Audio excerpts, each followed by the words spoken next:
welcome to another book talk with Livingston Parish Library.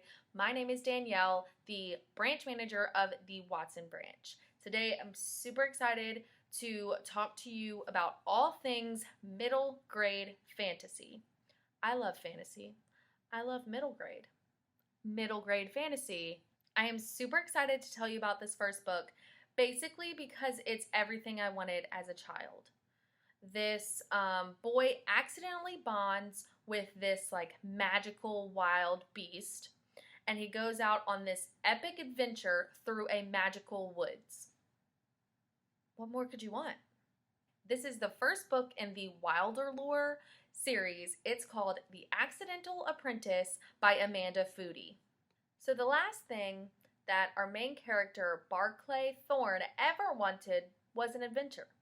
Luckily for him, as the apprentice of a mushroom farmer, he didn't have any danger or adventure whatsoever. All he had to do was work hard and eventually take over as head mushroom farmer. Until one day, Barclay broke one of the most sacred rules in their towns. Never, ever, ever go into the magical woods, because in those woods there lurks vicious magical beasts. Much to Barclay's horror, he faces a fear much worse than being eaten. He forms a bond with the magical beast and is run out of town by an angry mob. Which honestly, I'll admit, I would have willingly went into the woods to form a bond with the magical beast. So determined to break his bond and go back to mushroom farming, Barclay sets out to find the town of mysterious lore keepers, which is people who have also bonded with magical beasts. But when he gets there, he starts making new friends. He enters into this apprenticeship exam, and he even faces down the legendary beast of the woods. But Barclay must make a decision. Does he want to go back to the home and the rules that he's always known, or does he want to embrace the adventure that awaits him? Come on, Barclay, embrace adventure. Okay, so this next book, super highly anticipated. They're comparing it to the Percy Jackson series, Tristan Strong Punches a Hole in the Sky. They're also saying it has a little bit of like Artemis Fowl meets Men in Black, which like, amazing. So this next book is the first one in the Supernatural Investigation series. It is called Amari and the Night Brothers by B.B. Alston. Main character Amari has never stopped believing that her missing brother Quentin is alive, even when the police told her otherwise, and even when she got in trouble for standing up to bullies that were saying that he was missing or he was completely gone for good. So when she finds a ticking briefcase in his closet that has a summer tryout internship for the Bureau of Supernatural Affairs, she knows there's more to this story, and she's certain that this secret organization holds the key to finding her brother. If only she can wrap her head around the fact that ghosts, magicians, fairies, aliens, and all other supernatural creatures are real. So now Amari is going to compete for a spot in this secret organization with kids that have known about magic and the supernatural for their whole lives. And as hard as she tries and as well as she does, she can't escape the scrutiny and the doubt that everyone around her has for her abilities. With an evil magician threatening the entire supernatural world and all of Amari's classmates thinking that she's the enemy, she has never felt more alone. But she has to stick with it and keep going and complete the tryouts and make it into the secret organization in order to find out what really happened with her brother. This next one is for all you pirate lovers out there. It's set on the high seas. It is called Sea of Kings by Melissa Hope. Main character, Prince Noah, has hated the ocean since it caused the death of his mother. But it's kind of hard to stay away from the ocean when you live on an island. Stuck on this island where he will eventually inherit the throne, Noah is stuck with dealing with his younger, overconfident brother Dagon, who is basically the bronze to Noah's brains. When an evil, vengeful pirate lays siege to their island home, Noah and Dagon have to flee for their lives. So they have to steal a pirate ship, they have to assemble a random ragtag group of crewmates, and they somehow come across this magical map that no one knows how to read. Then the brothers set sail to other kingdoms to try to get help and help their homeland and defeat this evil pirate. Turns out that navigating the high seas is a lot more dangerous than Noah could ever imagine. In order to free his home, he has to figure out what the map means and learn how to read it. He has to confront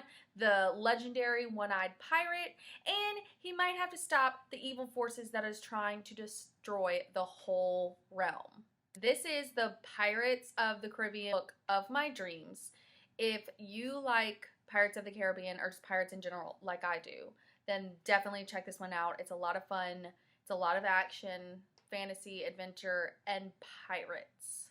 So this next book has everything that I love in a fantasy. It has a wicked queen, it has magical animals, a mythical forest, and it has a small girl with a great destiny. It is called The Last Wind Witch by Jennifer Adam. Many years ago in the kingdom of Finwood Reach, there was a powerful wind witch who basically wove the seasons. And she kept her land bountiful and her people happy, and everything was peaceful.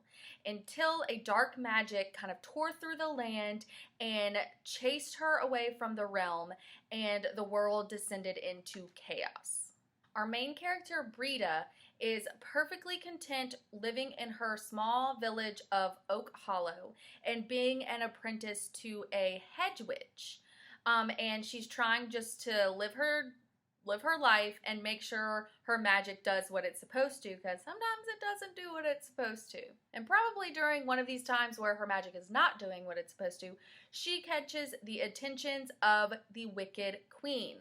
So now she is on the run from the Wicked Queen and her all-seeing crows that are everywhere, and the queen has henchmen after her, so she's running away from them, and she eventually, on her, escape, she is learning about her family, her magic, and who she is destined to be. And it might just be the person who is powerful enough to defeat the Wicked Queen and to set her kingdom back to normal. Okay, so now that I'm done with the middle grade fantasy books, I want to talk about an adult book that's recently come out this summer and has had a lot of buzz about it, and it's from a very, very popular author. So this is called Golden Girl by Elin Hilderbrand. If you know anything about Elin Hilderbrand, she is the queen of beach reads. So many of her books involve seaside towns, or it's set in summer, or it's around beaches. It's the perfect type of book to read during the summer. But this one is a beach read like no other. On a perfect June day, Vivian Howe, an author of beach novels and beach reads and mother of 3 nearly grown children, is killed by a hit and run while she is jogging outside of her home in Nantucket. She ascends to what is known as the beyond, and she is allowed to watch what is happening below for one last summer. She is granted 3 nudges, which is the ability to kind of step in and push the events on Earth in a certain way. And with her 3 children who have a lot going on in their own lives, she knows she's going to have to use these nudges in a very specific way in order for her kids to have the best life.